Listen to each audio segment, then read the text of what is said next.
많은 자금이 이동을 하는 시작, 이 논의가 이제 앞으로 중요해질 거. 근데 바로 이거는 연말부터 시작될 겁니다. 30%라도 이렇게 놓으시면 이거 상당히 안정적으로 갈 수 있는, 전 세계에서 가장 좀 양호한 안정적인 그런 주식이다.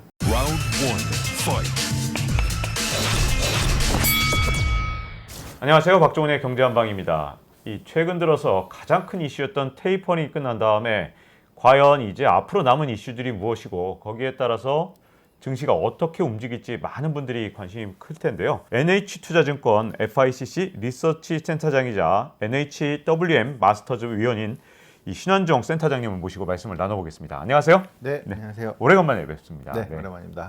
그 사이에 이제 증시 변동이 굉장히 컸거든요.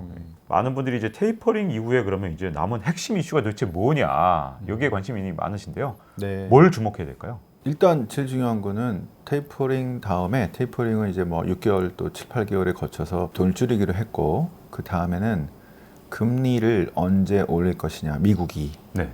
요거가 향후 한 2, 3년, 4년 동안에 가장 중요한 이슈가 아닐까 싶고요. 굉장히 중요한 말씀인 것 같은데요. 네. 많은 이제 금융회사에서 예를 들어 골드만삭스 같은 경우는 내년에 2번 올린다 이렇게 얘기를 벌써 했는데 네. 지금 2, 3년 동안 관심이 있을 것이다라는 건 금리 인상 시기가 당장 내년이라기보다는 조금 더 중장기적으로 보신다라는 생각이 좀 들거든요. 그 말씀 자체가. 네, 어떤 사람들은 그 테이퍼링 끝나는 순간에 내년 한 여름쯤에 네. 그때부터 바로 금리를 올릴 것이다라고 보는 사람들도 있고, 네, 골드만삭스 같으면 지금 막 그런 얘기 하고 있는 거고요. 너무 심할 정도로 2번, 내년에 2번. 깜짝 놀랐습니다. 네, 인플레 막 오른다 이렇게 보는 거고. 그 또 다른 사람들은 이거 지난번 2010년대에도 그랬고, 그 이번에도 경제가 충분히 이제 그 회복됐을 그런 상황 때까지 기다릴 거다. 그래서 2023년쯤이 아닐까라고 이렇게 컨센서스는 2023년에 좀 맞춰 있습니다. 근데 또 어떤 사람들은 2023년에도 뒤쪽으로 간다. 이렇게 경기 되게 안 좋게 보는 사람들도 있고요. 그래서 제가 2, 3년에 걸쳐서, 그리고 한번 시작하면 이제 쭉 어느 정도 올라가게 되기 때문에, 이게 올리는 시점은 2023년에 컨센서스가 맞춰 있다 하더라도 논의가 시작되고 정말 올릴 거냐 말 거냐 막 이런 거 있죠. 테이퍼링 할 거냐 말 거냐 하기 전에 이미 다 반영되잖아요. 그렇죠. 지금 테이퍼링 뭐 시작하고 나서는 뭐 큰 영향 없고, 이 논의가 이제 앞으로 중요해질 거. 근데 바로 이거는 연말부터 시작될 겁니다. 지금 연말부터 해가지고 내년에 진짜 몇 번 올릴 거냐, 아니면 그 다음으로 넘어갈 거냐, 아니면 먼 나라 얘기냐, 이것 때문에 지난주에도 아주 금리가 춤을 추죠. 빨리 될 거라고 보는 사람들의 입장이 갑자기 또 바뀌어가지고 지난주 금요일에 금리가 급락하기도 했고요. 논의가 되고, 어떨 때는 이거 빨리 될 것 같아 하고 하면은 이제 시장 금리는 먼저 움직이면서 아주 그 갭이 많이 벌어질 수도 있겠고요. 그러다가 또 아닌가 보다 하면 또 급락하면서 또 좋아하는 사람들도 생기고 또 반대가 되는 경우도 생기겠죠. 그래서 일단 이 테이퍼링 이후에 가장 큰 이슈는, 미국은 우리나라나 이런 신흥국가 달라서 양적 완화라는 도구가 있었기 때문에 기준금리를 올리고 내리고 이거 플러스 돈을 얼마나 더 풀고, 이게 있었기 때문에 일단은 회수를 먼저 하고, 그 다음에 진짜로 이제 금리를 언제부터 올리기 시작할까, 이런 이슈가 내년에, 내후년부터 한 몇 년 동안 가장 중요한 이슈가 되지 않을까 싶습니다. 네. 그러면 금리를 빨리 올릴 것이냐 말 것이냐의 가장 중요한 요소는 인플레이션이라고 봐야 되는 건가요? 그렇죠. 성장도 있는데요. 실은 네. 저희들이 이제 금리를 이렇게 어디에 상관관계를 많이 보면요, 인플레이션일 것 같지만 실은 성장이 더 상관관계가 높다고 나온다. 왜 인플레이션하고 성장이 금리를 올리는 시기하고 연관이 되나요? 최소한 성장이 어느 정도 나와야지, 우리가 그 이제 성장이 뭐 한 5% 나온다 그러면 이제 금리를 성장에 따라서 얼마나 적정할 것인가가 결정이 되는데, 거기서 이제 인플레를 차감하기도 하고 뭐 이렇게 해서 이제 실질 금리 이런 게 나오죠. 지난 한 20년, 뭐 한 30년 동안은 인플레이션이 그렇게 강하지 않았었어요. 그렇죠. 그러다 보니까 이 기준금리의 움직임은 성장의 그 모습이 훨씬 더 영향을 많이 주더라. 요거가 지난 한 30년 동안의 얘기고요. 만약에 시기열을 한 50년으로 가져가게 돼서 이제 65년과 70년대가 들어가게 되면은 인플레가 더 클 수도 있겠죠. 네. 근데 일단은 우리가 30년이라든가 요 한 80년대 이후에 3, 40년을 봤을 때는 성장 쪽이 좀 더 컸기 때문에, 그래서 연준도 항상 고민하고 있는 게 이제 인플레 파이터로서 이런 고민을 하다가 또 성장도 중요한데 지금 그 둘 중에서 어디를 택할 것이냐 뭐 지금 그 상황은 아니겠지만 그 두 가지가 가장 중요한 변수로 항상 고민을 하고 있고 그래서 저희들이 항상 두 개를 중심으로 지금 바라보고 있다 이렇게 볼 수 있겠습니다. 자, 그러면 이제 인플레이션과 성장에 대한 전망을 어떻게 보시는지 궁금해지는데요. 네. 내년에 우리가 걱정을 해야 될 건 저성장입니까? 아니면 고인플레이션입니까? 지금 그게 약간 두 가지 측면이 같이 나오고 있어서 양쪽이 좀 싸우고 있죠, 지금. 네. 이쪽 주장. 네. 스태그플레이션의 국면이다 이런 또는 미니 스태그플레이션이다 뭐 이런 얘기가 나오고 있죠. 일단 제 생각에는 이 인플레이션은 상당히 좀 오래 가지 않을까 싶어요. 네. 예상했던 것보다. 네네. 그 아마 저희 6개월 전에 우리 이제 홍춘욱 선배하고 네. 디플레냐 인플레냐 해가지고 일단 당분간은 인플레다. 네네. 그러셨죠. 그죠? 네. 저는 10년 동안 보면은 70년대처럼 막 엄청나게 올라가고 그건 아닐 것 같은데 지난 2000년대, 2010년대하고는 상당히 다른 면이 있기 때문에 레벨 업된 상황에서 그전에는 2%를 못 넘어갔잖아요. 올라가다 꺾이고. 근데 지금은 2%를 올라간 상황에서 한 10년 정도 평균 보면은 2에서 2.5 사이가 나올 거다 이렇게 생각을 해서 그때 말씀을 드린 거였고 지금은 일단 그 거의 디플레이를 벗어나서 이제 인플레가 시작이 됐는데 좀 길게 보면은 어떤 초반이기 때문에 공급 부족에 따른 또는 뭐 보복 소비에 따른 뭐 지난 작년 대비 뭐 이런 것들을 통해서 이게 이렇게 강하게 올라갔다가 5%막 나오죠. 그러다가 지금 연말 연초쯤이 좀 정점이 아닐까 싶습니다. 네. 이 정점을 치고 내려가는데 그래서 이제 연준이 일시적이다고 얘기를 하는데 네. 이 일시적이 상당히 길어지고 있죠. 네. 일시적이다 이렇게 네. 말해야 될 것 같아요. 파월이 보는 네. 일시적은 한 몇 년 되나 보죠. 그래서 자 커브가 이렇게 다 올라갔다가 이렇게 꺾일 줄 알았는데 이게 이렇게 길어지는 이런 양상으로 최소한 내년까지는 가는데 이게 중반까지 갈 거냐 아니면 후반까지 갈 거냐 지금 이런 논쟁들을 하고 있는 것 같습니다. 일단 연말 연초를 기점으로 해서 이 공급 대란이라든가 뭐 이런 이슈들이 좀 정점을 찍고 서서히 이제 회복이 되는. 올해 우리 여름에 저기 제주도 가서 렌터카 구하는데 너무 힘들었는데 네. 내년엔 설마 안 그러겠죠? 내년에 좀 나아지겠죠, 설마? 그죠? 이제 올해보다 준비도 하고, 네. 그죠? 돈 되는 건 아니까 이제 잔뜩 준비도 하고 하겠죠. 뭐 올해보다는 좀 나아지는 상황들로 가는데 급격하게 내려오기보다는 천천히 내려올 가능성들이 높아 보여서 저는 일단 그 완전히 고인플레이션은 아니지만 상당히 완전 고는 아니지만 인플레이션이 상당히 부담되는 상황은 내년 중반이나 한 3Q까지도 갈 수 있다.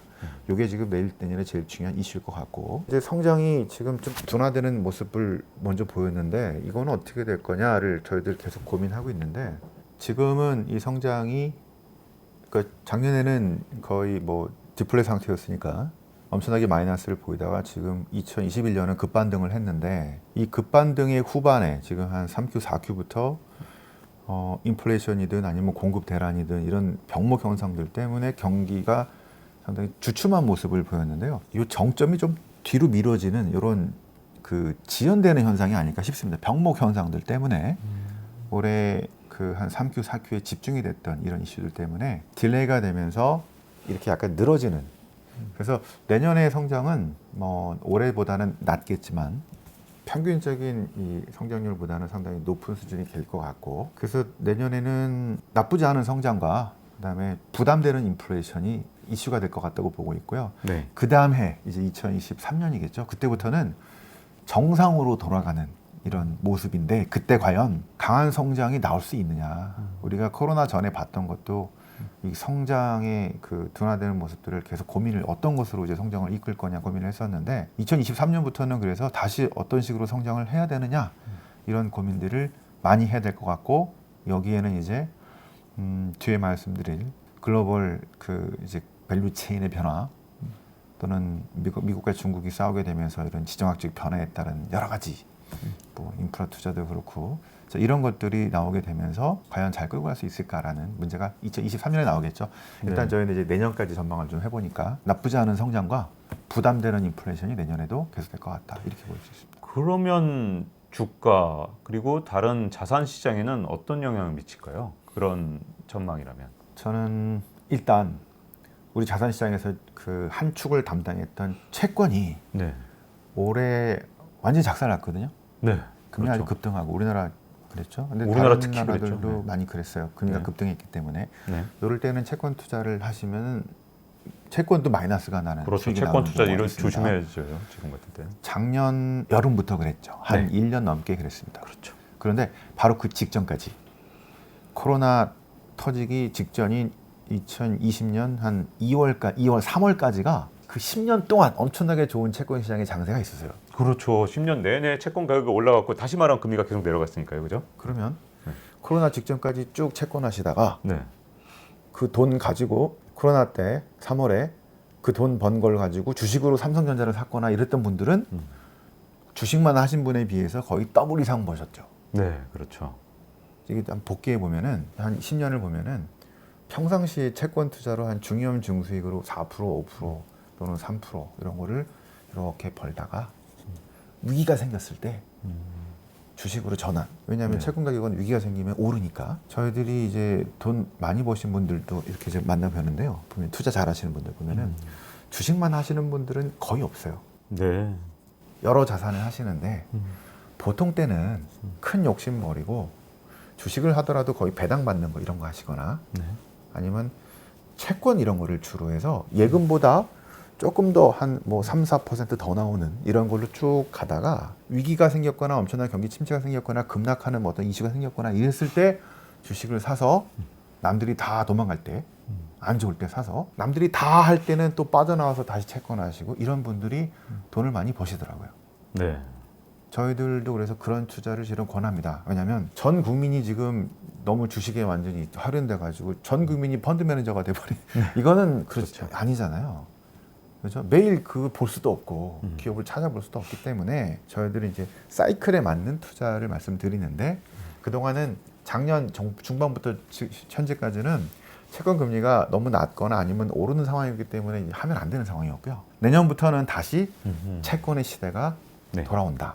네. 그래서 자산에서 이제 주식과 이쪽으로만 봤던 분들도 이 자금이 많은 자금이 이제 채권으로 중위험 중수익으로 지난 10년 동안 그랬던 것처럼 한 5%뭐 없을까? 4%짜리 예금보다 좀 더 높은 거 이런 것들로 많은 자금이 이동을 하는 시작 2020년대에 처음 이제 시작하는 단계로 들어가지 않을까 싶습니다. 그 말씀을 다시 바꿔서 생각해 보면 22년에 채권 수익률의 주식 투자 수익률이 못 미칠 것이다. 즉 주식 투자 수익률은 채권보다 못하다는 얘기는 주가 전망은 좋지 않다고 보시는 거예요. 그렇죠. 이제 저것 때문에 그렇습니다. 이제 작년에 우리 주가가 많이 올랐잖아요. 네. 3,000대를 뚫어버렸으니까. 그런데 이제 올 초에 들어가신 분들은 마이너스가 많으세요. 네. 근데 실은 이제 그거 따라보고 들어가면 안 되는데 그래서 지금은 기대 수익률 자체가 낮아요. 그러니까 지금 뭐 돈을 엄청 벌겠다는 것보다는 이 정도 조금. 그래서 작년처럼 기대 수익률이 높을 때는 아무리 말려도 주식을 할 수밖에 없는 이 심리 때문에 그런데 잘 생각해 보면은 우리나라 기업의 어닝이라고 하죠. 그 이제 상장사의 그 수익이 2017년에 한 130조로 피크를 찍고 그다음에 18, 19, 20년에 거의 7, 80조로 이렇게 내려왔다가 올해 180조로 이렇게 급등하거든요. 실은 이게 한꺼번에 작년에 반영됐다고 보시면 될 것 같아요. 네. 근데 이 180조 올해 이제 21년에 나왔는데 내년에 전망은 어떨까요? 막 어느 분들의 얘기처럼 3,500에 4,000을 뚫고 가기 위해서는 아마 이 어닝 수준이 실적 순이익 수준이 이렇게 또 업그레이드 돼야 되죠? 네. 그래야만 되겠죠. 올해 180조, 내년에 186조예요. 해봤자. 그건 뭡니까? 작년에 오른 거에서 그냥 횡보란 얘기입니다. 네. 그렇죠. 앞으로 이렇게 될 것 같아요. 당분간은. 그러면 얼마나 여기서 올라가겠어요? 그죠? 많이 내려갔으니까 좀 그런 게 있을지 모르겠지만 그래서 주식 투자의 기대 수익률이 높지 않다라고 네. 보기 때문에 이제는 아예 그럴 바에는 안정적인 채권 중에서 뭐 없을까? 삼성전자, 뭐 현대차 회사채 아니면 뭐 저 미국의 똘똘한 마이크로소프트나 뭐 저기 이런 주식뿐 아니라 그런 어떤 회사채도 괜찮은 거 있으면은 3%, 4%, 5%, 6%짜리 막 찾는 이런 흐름이 이제 본격적으로 시작될 거다라고 보는 거죠. 이렇게 이제 우리나라 증시에 대해서 좀 재미가 없다라고 생각하신 분들이 최근 들어서 하락장을 맞이하니까 이제 지금은 이제 채권 얘기를 하셨는데 미국 주식으로 돌리신 분들도 많더라고요. 네. 지금 이제 최근 들어서 한 몇 주 동안은 어쨌든 미국 시장의 상승세가 워낙 크다 보니까 지금은 그 논리가 좀 먹히고 있는데 앞으로도 그게 유효하다고 보십니까? 아니면 미국도 결국은 앞으로 순이익이 이렇게 계속 늘어날 수는 없을 테니까 우리나라처럼 한계에 부딪힐까요? 단기는 좀 부담스럽긴 하죠. 네. 미국 증시가 네. 지금 그런데 오르게. 저는 그 이제 주식을 하려면 우리 국내도 하고 또 해외도 이제 하시는데 지금 같은 상황에서는 특히 미국 주식은 그 401k 연금이 그 투자가 거기로 이루어지죠. 그래서 네. 만약에 주식시장이 조정받으면은 미국 사람들 자체가 힘들어지기 때문에 마치 우리 부동산 폭락하면 그렇죠. 다 우리 어려워지는 부동산이고. 거죠. 그래서 정부가 늘 신경 쓰는 것처럼 적립식으로 꾸준히 할 수 있는 제일 좋은 그 쉬운 그 해외 주식 투자는 미국 주식이라고 생각하기 때문에 네. 꾸준히 하시는 게 자, 그 중에서 이제 상당히 리스키하면서 하이 리스크, 하이 리턴 이런 것들이 이제 테슬라 쫓아가기라든가 테슬라. 뭐 이런 게 네. 있을 수 있겠고요. 그건 네. 이제 좀 젊은 사람들이 하시고 네. 좀 이제 나이 드신 분들은 이제 인덱스를 따라가는 그다음에 거기서도 뭐 코카콜라나 뭐 이런 배당이나 리츠 뭐 이런 것들 뭐 분산해서 많거든요. 그래서 천천히 따라가는 그러면은 미국 정부가 원하는 미국 주식시장의 모습은 어떨까요? 급등? 아니요. 그냥 엄마. 천천히 올라가는 거. 네. 그러면 실은 채권하고 어디 비슷합니다. 예, 매년 조금씩 3%, 4%, 5% 이렇게 쭉. 실은 채권은 비슷하긴 하거든요. 그래서 그런 투자가 미국은 실은 상당히 오랜 기간 동안에 어떤 신뢰를 줬기 때문에 제 생각에는 미국 주식으로 지금 가는 흐름은 어쩔 수 없다. 자, 이 미국 주식이 어쨌든 지금 이 녹화하고 있는 이 시점까지는 참 좋았지만 연준의 금리 인상 이게 영향을 미쳐서 언젠가 변곡점이 올 수 있다 이런 주장도 있거든요. 네. 원래 금리 인상할 때 반드시 주가가 떨어졌던 건 아닌데 이번에 또 유독 금리 인상하면 뭐 주가가 엄청 떨어질 수 있다라고 주장하는 분들도 이번에는 좀 많은 것 같고 네. 자 금리 인상과 미국 증시와의 관계는 어떻게 되는 건가요? 금리 인상을 만약에 본격적으로 내년, 내후년 이렇게 하게 되면은 확실히 부담은 갖게 될 겁니다. 왜냐하면 이제 주식할까 채권할까에서 채권의 그 매력이 되게 높아지기 때문이죠. 네. 그러니까 아마존의 채권할까 아니면 그 주식할까 하다가 실은 우리나라 투자가들 중에서 아마존 주식하는 사람보다 아마존 채권하는 사람들이 되게 많았었어요. 왜냐하면 분석은 똑같거든요. 회사치 분석이나 네. 주가 분석은. 다만 이제 결과치가 뭘로 나오냐는데 보니까 아마존 채권으로 하다 보니까 배당도 많이 주고 이 성장성이 장난이 아닌 거예요. 그러면 내가 이거 왜 3.5%만 받고 있지? 주식하자고 해서 한 10년 전부터 하신 분들이 그 비교를 이제 할 겁니다. 만약에 주가는 이제 너무 올라가지고 부담스러운 수준이라고 한다면 이제 회사채를 하려는 사람들이 있겠는데 제가 지금 보기에는 아직 금리 인상은 저희 생각은 내년은 아니고 조금 더 뒤로 밀려질 가능성이 저는 높다고 보기 때문에 네. 내년에도 금리 인상 얘기가 나온다 하더라도 충격을 크게 받을 가능성은 별로 없어 보이고요. 그다음에 지난 아주 오랜 시간들을 보면은 그 조정받고 또 올라가고 조정받고 또 올라가고 양적 완화로 뭐 시장 부양할 수 있는 아무 때나 하면 안 되겠지만 네. 문제가 생기면 뭐가 대책을 내올 수 있는 이런 힘. 이게 중국에 있겠어요? 뭐 우리나라에 있겠습니까? 그런 게 없지 않습니까? 근데 미국은 그게 있어요. 그러면은 신뢰하면서 뭐 전체 자산은 다 하면 안 되겠지만 뭐 한 30%라도 이렇게 놓으시면 요거 상당히 안정적으로 갈 수 있는 그런 전 세계에서 가장 좀 양호한 안정적인 그런 주식이다. 이렇게 볼 수 있을 것 같습니다. 네. 자, 이렇게 이제 세계 시장 전망과 함께 앞으로 이제 투자 포트폴리오를 어떻게 가져갈지 좀 말씀을 많이 여쭤봤는데요. 이제 궁금한 것들이 우리나라 증시 뭐 특별히 어떤 태도로 좀 포트폴리오를 가져가야 될지도 좀 궁금하고요. 코스피 방향도 좀 궁금한데 다음 편에서 단도직입적으로 코스피 도대체 어디까지 올라갈지 또는 하락할지 보고 계시는지 그걸 여쭤보도록 하고요. 이번 편은 여기서 마치도록 하겠습니다. 자, 잊지 말고 좋아요, 구독 눌러주시면요. 다음 편에서 신한정 센터장님께 이 국내 시장 포트폴리오의 전략에 대해서 좀 더 자세히 여쭤보도록 하겠습니다. 감사합니다. 내년에는 그래서 쌍방에게 이렇게 포트폴리오 조정을 한번 하시라고 지금은 금 투자하실 때가 아니라고 생각하고 있고요. 거기 하나 더 플러스가 된 게 있습니다. Round one, fight.